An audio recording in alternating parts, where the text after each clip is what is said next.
Okay, here we have a practice problem. The coupon rate on this bond is 5%.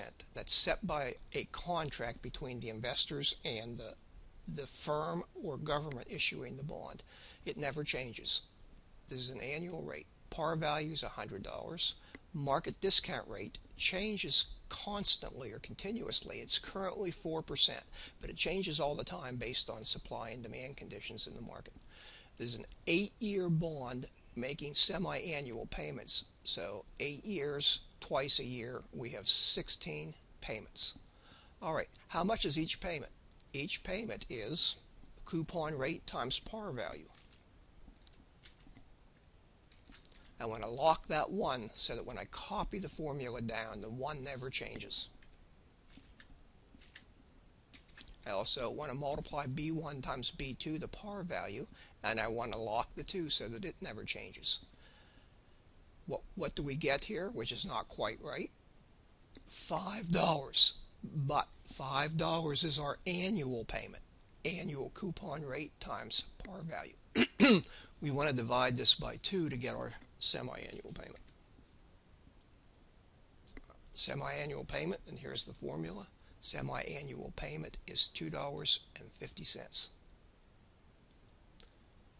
Copy this down. We have 16 payments at $2.50.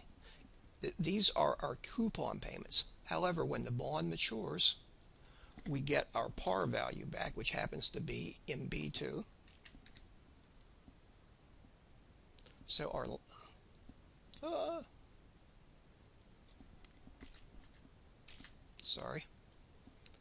we will get $102.50 as our final payment. Show you the formula. There it is. Coupon payment plus par value. Click off it. All right, we want to value this bond, so we take the present value of every payment. Present value of the first payment it's an E2. We want to divide this by 1 plus the market discount rate, which is in B3.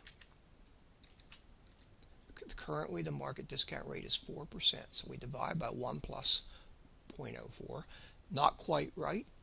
The market discount rate is an annual rate, so for a 6-month period, we want to cut it in half. And how many 6 months periods do we want to discount for this first payment? 1. So I'll put here raised to the D2 power. That's where my 1 is located, in cell D2. Click off it. We get $2.45, the present value of $2.50 6 months from now.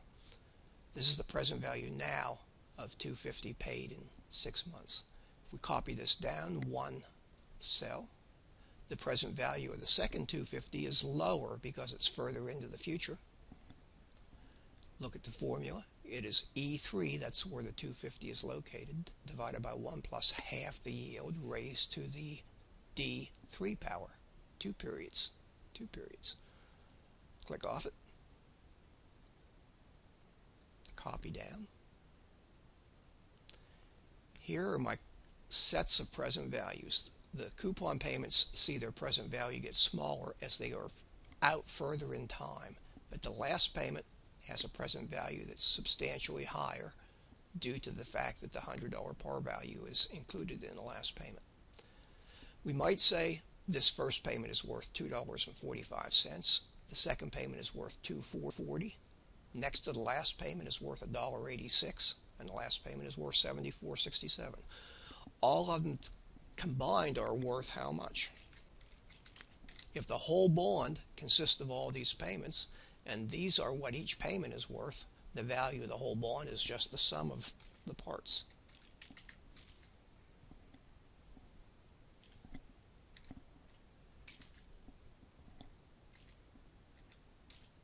Or the sum from F2 to F17. What do we get for a price?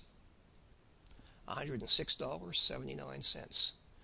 Suppose the market discount rate or yield falls. Currently, yields on long-term bonds are near 3%. We put a 0.03 in here. The price of the bond would be $114. if yields fell to 3%. Notice yields fall, price goes up. If the market discount rate happened to be the same as the coupon rate, 0.05, the price of the bond is $100.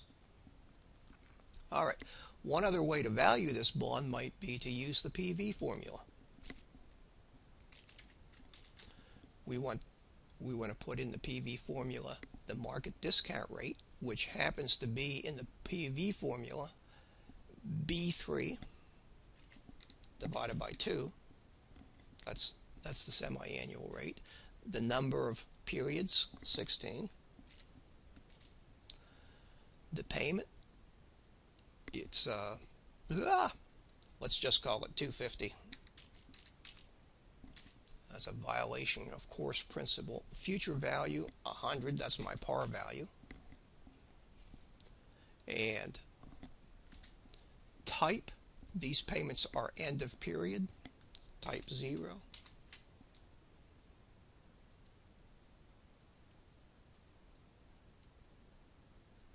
Using the present value formula, we get a price of $100. If we want it to be positive, we could change its sign. All right, let's quit right there.